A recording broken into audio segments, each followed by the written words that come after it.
2000 கொடுத்த அப்ளிகேஷன் வாங்கினதுக்கு அப்புறம் ஒரு ஃபீஸ் ஸ்ட்ரக்சர் தருவாங்க. ப்ரீ கேஜிக்கு 95,000 ஆரம்பிச்சு +2க்கு 3.5 லட்சம் ரூபாய் வரைக்கும் ஃபீஸ் மட்டுமே. நான் பார்த்து பயந்து ஓடி வந்துட்டேன். ஒரு டிரான்ஸ்போர்ட் பக்கமே பாத்தீங்கன்னா ஒரு வருஷத்துக்கு கிட்டத்தட்ட 35ல இருந்து 45 55 வரைக்குமே சார்ஜ் பண்றாங்க. ஒரு பெரிய சந்தேகமே வருது, ஸ்கூல் நடத்துறாங்களா இல்ல டிரான்ஸ்போர்ட் டிபார்ட்மெண்ட் நடத்துறாங்களா? 40,000 வாங்குறாங்க சார் வெறும் டெக்ஸ்ட் புக்கு. அவங்க கொடுக்கறது வந்து வெறும் pen, pencil, text book, note book நீங்க வாங்கிக்கணும். அவங்க அப்ளை பண்ணும்போது பார்த்து தான் அப்ளை பண்ணுவாங்க. அப்ப அந்த ஸ்கூல்ல ஃபீஸ் ஜாஸ்தியா இருக்குன்னு அவங்களுக்கு தெரிஞ்சிருந்தா அவங்க அப்ளையே பண்ணிருக்க கூடாது. இப்ப நீங்க சொல்ற தியரி படி பார்த்தா பேரண்ட்ஸ் எல்லாம் வச்சு அப்படியே மூட்டையா கொண்டாந்து உங்கள்ட்ட கொட்டுறதுக்காக வர்றாங்க மாதிரி சொல்றீங்க. நான் ஆட்டோ டிரைவர், எனக்கு என் குழந்தைய அங்க படிக்க வைக்கணும். மனசாட்சி தொட்டு சொல்லுங்க, அந்த ஆட்டோ டிரைவரோட அப்ளிகேஷன் நீங்க எடுத்துப்பீங்கன்னு சொல்லிட்டு. சம்மர் லீவ்ல ஸ்கூல் இஸ் நாட் ஆபரேட்டிங். அந்த ஒரு மாசத்துக்கும் ஃபீஸ் வாங்கலாம்னு சட்டம் சொல்லுதா? வாங்க கூடாதுன்னு சொல்லல சட்டம். நம்ம நாட்டுல இந்த மாதிரியான அற்புதமான ஐடியாஸ் நீங்க வச்சிருக்க வரைக்கும் எவ்வளவு வேணாலும் ஊழல் நடக்கலாம், எவ்வளவு வேணாலும் லஞ்சம் நடக்கலாம்.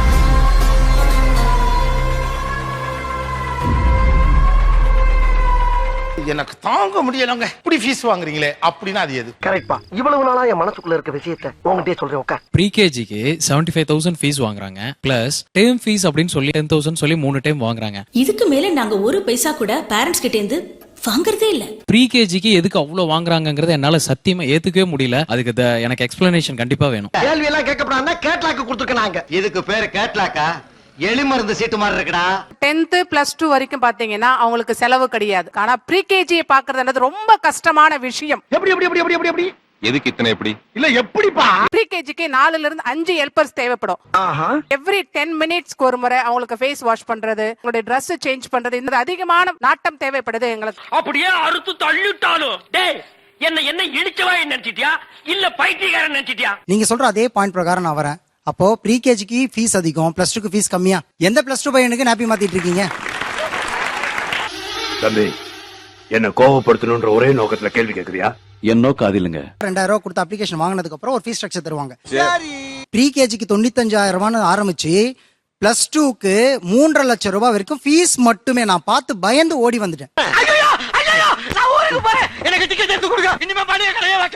ப்ரீ கேஜிக்கு பாத்துக்கிறது தான் எக்ஸ்பென்சிவா இருக்கு. ஆனா +2 ஓட சிலபஸ் வேற. சிலபஸ் மாறும்போது எக்ஸ்பீரியன்ஸ் டீச்சர்ஸ் தேவைப்படுவாங்க. பகலில் நட்சத்திரம் தெரியுமா? தெரியாது சார். பகலில் ஆந்தைக்கு கண் தெரியுமா? தெரியவே தெரியாது சார். அந்த எக்ஸ்பீரியன்ஸ்க்கு பேமெண்ட் பண்ணும். salary salary salary salary salary நீங்க சொல்றீங்க. ஆனா அதிகபட்சமே ஒரு டீச்சருக்கு 1 ஹவருக்கு 180 ரூபீஸ் நம்ம பே பண்றோம். இவனை என்ன பாக்குறீங்க? இவன் ஒரு பிச்சைக்காரப்ப. 10 பைசா தான் போட்டான். பிச்சைக்காரப்ப. இதுதான் நம்ம பெரிய ஸ்டாண்டர்டே. இது எப்படி பெரிய சாலரின்னு? ஒரு டிரான்ஸ்போர்ட் பக்கமே பாத்தீங்கன்னா ஒரு வருஷத்துக்கு கிட்டத்தட்ட 35ல இருந்து 45 55 வரைக்குமே சார்ஜ் பண்றாங்க. இங்கிலீஷ் கான்வென்ட்ங்கற பேர்ல பீஸ் வாங்கி சுரண்டி தின்னுட்டு இருக்கா சார். ஒரு பெரிய சந்தேகமே வருது, ஸ்கூல் நடத்துறாங்களா இல்ல டிரான்ஸ்போர்ட் டிபார்ட்மெண்ட் நடத்துறாங்களா? சொல்லுங்க, ஏன் பெரிய பணம் வாங்குறீங்கங்கறாரு. சொல்றமா சொல்றேன். சில சட்ட திட்டங்கள் இருக்கு சார். சரி, வசதியோட ஒரு வேனை வாங்கணும், அதுக்கு ஒரு டிரைவர் போடணும், அதுக்கு ஒரு டீசல் போடணும். ஓ சாமி இவன் வேற. டேய் கூட்டிட்டு போங்கடா, கோவத்துல போட்டுற போறேன். ஃபீஸ்ங்கிறது வந்து 3 கிலோமீட்டருக்குள்ளார இருக்கிறவங்களுக்கு 1500 1700 இப்படிதான் ஃபீஸ் இருக்கும். ஒரு மனுஷன் போய் பேசலாம், ஆனா ஏக்கர் கணக்கில் எல்லாம் பேசக்கூடாது. இவங்களுடைய அட்மிஷன்ஸ் டைம்லயே சொல்றாங்க 5 கிலோமீட்டருக்குள்ள தான் நாங்க அட்மிஷன்ஸே போடுவோம்னு சொல்றாங்க. 6 கிலோமீட்டருக்கு மேல அட்மிஷன்ஸ் இருக்க போறது இல்ல. சகல இந்த கேஸ்ல இதான் முக்கியமான பாயிண்ட். நோட்டி உங்க ஸ்கூல்ல நீங்களே சொல்லுங்க சார், உங்களுடைய ஸ்டூடண்ட்ஸ் அதிகபட்சம் எவ்வளவு தூரத்துக்கு போய் டிராப் பண்றீங்க சார்? 20 கிலோமீட்டரா 30 கிலோமீட்டரா? சொல்லுங்க. பிள்ளைய ஸ்கூலுக்கு அனுப்புறோம் அப்படின்னா ஸ்கூலை ஒட்டி நிறைய செலவு இருக்கு. பேக், புக்கு, அது இதுன்னு இருக்கு. இதற்கு என்ன சொல்றீங்க? காரணமா தான் என்ன பணம் வாங்குறதுக்காக தான் இதெல்லாம் இவங்க பண்றாங்கன்னு நீங்க நினைக்கக்கூடிய விஷயங்கள் என்னென்ன? பல இருக்குதே, எதை சொல்றது? 40,000 வாங்குறாங்க சார் வெறும் டெக்ஸ்ட் புக்கு. என்ன சொல்ற? அவங்க கொடுக்கறது வந்து வெறும் pen, pencil, text book, note book நீங்க வாங்கிக்கணும். அதுக்கு வந்து ரிசிப்ட் கிடையாது, நான் செக்கா தர முடியாது, கேஷா கட்டணும். ஐயர்கிட்ட அர்ச்சனை சொல்ற மாதிரி எல்லாத்தையும் சொல்லிட்டாலே மச்சான கோவம் தெரியற வரைக்கும் கோமால இருக்க வேண்டியதுதான். புக்குக்காக நாங்க தனியா அந்த அமௌண்ட் வாங்குறது இல்ல. அப்புறம் இந்த எக்ஸ்ட்ரா கோச்சிங் நாங்க குடுக்கறோமே, இந்த கராத்தே, யோகா இதெல்லாம் சேர்ந்துதான் சார் அதுல ஹையர் பண்ற கோச்சுக்கெல்லாம் குடுக்கறது. யாராவது மொட்டை அடிச்சிட்டு வந்தா அவன் தலையில தபேலா வாசிப்பீங்க. அதெல்லாம் எனக்கு வாசிக்க தெரியாது. கேள்வி ஒண்ணுதான், புத்தகத்திற்கு 40,000 ரூபாய் வாங்கப்படுகிறது, பில்லும் தரப்படுறது இல்லைங்கிறார். அதுக்கு உங்க பதில் என்ன? அவ்வளவுதான். தேவையில்லாத ஐடியாலாம் கொடுத்துட்டு நம்மள இறக்கி விட்டு படிக்க பாக்குறானே. இவங்கிட்ட போய் நான் என்னத்த பேசுவேன்? வெறும் என் பையனோட ஷூஸ் அவங்க குடுக்கற அந்த கடையில தான் வாங்கணும். அதோட ரேட் வந்து 1800 ரூபீஸ். நல்ல பார்ட்னர்ஷிப். இப்படியே மெயின்டைன் பண்ணி ஓட்டுங்க. முகரைய பாரு. அதே மாதிரி ஷூ வெளியில கிடைக்குது, ஆனா அந்த ஷூ வாங்க கூடாது. 500 ரூபாய் கிடைக்கிறதெல்லாம் போடக்கூடாது. அது தப்பு. சாரி மச்சி. சில பேரண்ட்ஸ் மகேஷ் பூபதி போட்டிருக்க ஷூ தான் நீங்க கொடுக்கணும், ஏன் 3000 வாங்க, அப்படியும் சில பேரண்ட்ஸ் சொல்றாங்க. ஏதோ பேசுறதுக்காக நான் பேசிட்டு இருக்காத, நேரத்துக்கு அடுத்தாத நல்ல விவரமா பேசு. இவங்க ஒரு கம்ப்ளைண்ட் சொல்றாங்க. ரைட். இப்ப நீங்க உடனே பேரண்ட் தான் விரும்புறாங்கன்னா அப்ப அவங்க விருப்பத்துக்கு அவங்க வாங்கிட்டு போறாங்க. பாயிண்ட். இதுக்கு தான் நீங்க பஞ்சாயத்துக்கு வேணுங்கிறது. கொக்கி போட்டுல பிடிக்கிறீங்க. இப்ப நீங்க சொல்ற தியரி படி பார்த்தா பேரண்ட்ஸ் எல்லாம் வச்சு அப்படியே மூட்டையா கொண்டாந்து உங்கள்ட்ட கொட்டுறதுக்காக வர்றாங்க மாதிரி சொல்றீங்க. கருத்துக்களை மிக கச்சிதமாக கவுகிறீர் போங்கள். தரமான கல்வி கொடுக்கப்படாதால் தான் எல்லா பேரண்ட்ஸும் தேடி போறாங்க. அந்த மாதிரி ஒரு பாயிண்ட்ல it is an investment in education. என்னடி கலர் கலரா ரீலா விடுற, அத்தனையும் பொய்ய. அவங்க சொல்றது எப்படின்னா பேரண்ட்ஸ் வந்து ஸ்கூல் சூஸ் பண்ற மாதிரி சொல்றாங்க. அப்படி கிடையாது, ஸ்கூல்ஸ் தான் பேரண்ட்ஸ் சூஸ் பண்ணுது. ஒத்துக்கிட மனசு இல்லனாலும் அதான் நேசம். நான் அப்ளை தான் பண்ண முடியும். என் குழந்தை யார் சூஸ் பண்றாங்களோ அந்த ஸ்கூல் தான் எடுத்துக்க முடியும். அதானே உலக வழக்கம். அதுல ஜாஸ்தியா இருந்தா இல்ல இதுக்காக நான் கட்ட மாட்டேன் அப்படின்னு சொல்ல முடியாது. நீங்க தான் உங்க ஸ்டூடண்ட சூஸ் பண்றீங்க ஒழிய அவங்க சூஸ் பண்ணலங்கறாங்க. சார், அவங்க அப்ளை பண்ணும்போது பார்த்து தான் அப்ளை பண்ணுவாங்க. அப்ப அந்த ஸ்கூல்ல ஃபீஸ் ஜாஸ்தியா இருக்குன்னு அவங்களுக்கு தெரிஞ்சிருந்தா அவங்க அப்ளையே பண்ணிருக்க கூடாது. அதெல்லாம் சொல்லக்கூடாது. அதெல்லாம் சொல்லக்கூடாது. ஏன் சொல்றடி? அதெல்லாம் நீ சொல்லக்கூடாது. வா. நான் ஆட்டோ டிரைவர், எனக்கு என் குழந்தைய அங்க படிக்க வைக்கணும். மனசாட்சி தொட்டு சொல்லுங்க, அந்த ஆட்டோ டிரைவரோட அப்ளிகேஷன் நீங்க எடுத்துப்பீங்கன்னு சொல்லிட்டு. வாய்ப்பில்லை ராஜா, வாய்ப்பு. எல்லா ஸ்கூல்லயும் salary எவ்வளவுன்னு கேட்கப்படுது. ஏ இது வந்து ஃபீஸ் பே பண்ணதுக்கு அவங்களுக்கு கெபாசிட்டி இருக்குதா?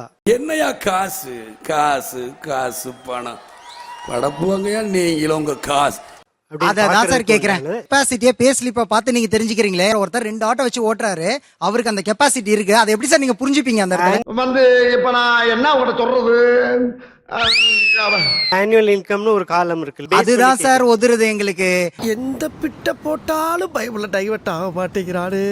நிறைய பேரண்ட்ஸ் வந்து ஃபீஸ் பே பண்ண முடியாம அவங்க கஷ்டப்படும் போது பார்த்துட்டு எங்களால இருக்க முடியும். அப்ப நீங்க ஒத்துக்கிறீங்க இல்லையா? நீங்க தானே பிக் பண்றீங்க பேரண்ட்ட. அது நீ இப்படி எங்களை மடக்கவே நான் எதிர்பார்க்கவே இல்ல. ரீஃபண்டபிள் நான் ரீஃபண்டபிள் 2 வாங்குறாங்க. 40,000 ரீஃபண்டபிள் அமௌண்ட், 40,000 நான் ரீஃபண்டபிள் அமௌண்ட். 12th ஸ்டாண்டர்ட் முடிச்சிட்டு வரும்போது அந்த 40,000 ரூபாய் நம்ம கையில கொடுத்துறாங்க. அதோட இன்ட்ரெஸ்ட் எல்லாம் இவங்களே எடுத்துக்கிறாங்க 15 வருஷத்துக்கு. ஆளுக்கு 50 ரூபா கோணாரங்கள்ல போய் சாப்பிட்டுக்குங்க. 50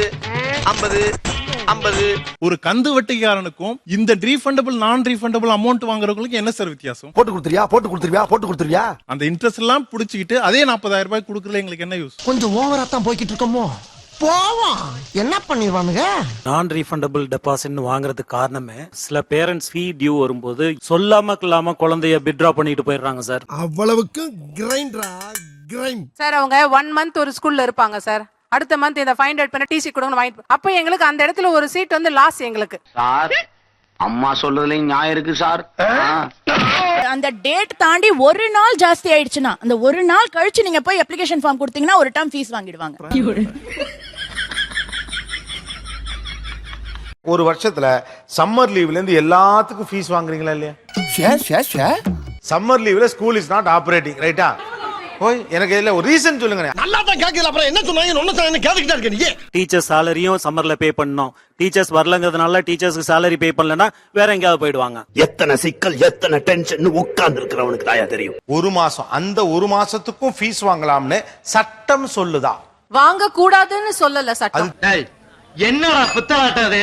அருமையான பாயிண்ட். நம்ம நாட்டுல இந்த மாதிரியான அற்புதமான ஐடியாஸ் நீங்க வச்சிருக்க வரைக்கும் எவ்வளவு வேணாலும் ஊழல் நடக்கலாம், எவ்வளவு வேணாலும் லஞ்சம் நடக்கலாம். அந்த இனாம் ஏன் நாமினலான ஒரு ஃபீஸுக்கு ஒரு குவாலிட்டி எஜுகேஷன் கொடுக்க முடியல? சராசரி லாபமா எங்களுக்கு ஏதாவது ஒண்ணு வேணும் சார். நாங்க முதல் போட்டு பண்றோம். குறிப்பா சொல்ல போனா முதல் போட்டு தொழில் பண்றடா. ஏன்னா போன மாதிரி உனக்கு எல்லாம் டவுட். இன்னைய மிடில் கிளாஸ் எவ்வளவு கிரீடியா இருக்காங்க, அதை நீங்க எப்படி கேபிட்டலைஸ் பண்ணிக்கிறீங்க? கேட்டா சொல்லு முதலியா இழிக்கிற. எப்பவுமே எந்த ஸ்கூல்ல ஜாஸ்தி ஃபீஸ் வாங்குறாங்களோ அந்த ஸ்கூல் தான் பெஸ்ட் ஸ்கூலுங்கிற ஒரு மென்டாலிட்டி டெவலப் ஆயிடுது. இதற்கெல்லாம் நாம் சிந்திக்காதது ஒன்று மட்டுமே தான் காரணம். மிடில் கிளாஸ் பீப்புள் அவங்க குழந்தை வந்து ப்ரீ கேஜில ஜாயின் பண்ணி 3 மாசத்துல வந்து இங்கிலீஷ்ல பேசணும்னு நினைக்கிறாங்க. நீங்க சிரிக்கிறதுக்காக சொல்ல சின்ன பையன் மக்களே சிந்திங்க. அத வந்து சிபிஎஸ்இ ஸ்கூல்ஸ் 1-2 வார்த்தைகளை சொல்லி கொடுத்து கேபிட்டலைஸ் பண்ணுது. உண்மைதான். எதா இருந்தாலும் பிராங்கா பேசுறாயா? டெக்னாலஜி வேணும்னு கேக்குறாங்க. நாங்க டேப், ஐபேட் இன்ட்ரோடியூஸ் பண்ணி அதுல ஆன்லைன் டெஸ்ட்னு சொல்லி கொடுத்து we are giving. என்ன ஒரு புத்திசாலித்தனம். பிராண்டா கன்சிடர் பண்றாங்க சார். பிராண்ட் இமேஜ் உங்களுக்கு வேணும், அதை நான் கேபிட்டலைஸ் பண்ணிக்கிறேன். அகாடமிக்ஸ்ல கான்சென்ட்ரேட் பண்ணாம ஏன் பிராண்ட் மேல கான்சென்ட்ரேட் பண்றீங்க? அதிக காசு வசூலிக்கிறவங்கள்ட்ட தான் போவேனே போறீங்க. when you don't care about anything except that fantasy stuff, உங்களே ஏமாத்த கூடாது. ஐயா, இவ்வளவு நாளா மூடி கிடந்த அறிவு கண்ணே நீங்க திறந்துட்டீங்கயா. Thanks lot. நிகழ்ச்சியில் கலந்து கொண்ட அனைவருக்கும் கோபிநாத் நெஞ்சார்ந்த நன்றிகள். மீண்டும் சந்தர்ப்பத்தில் பேசலாம்.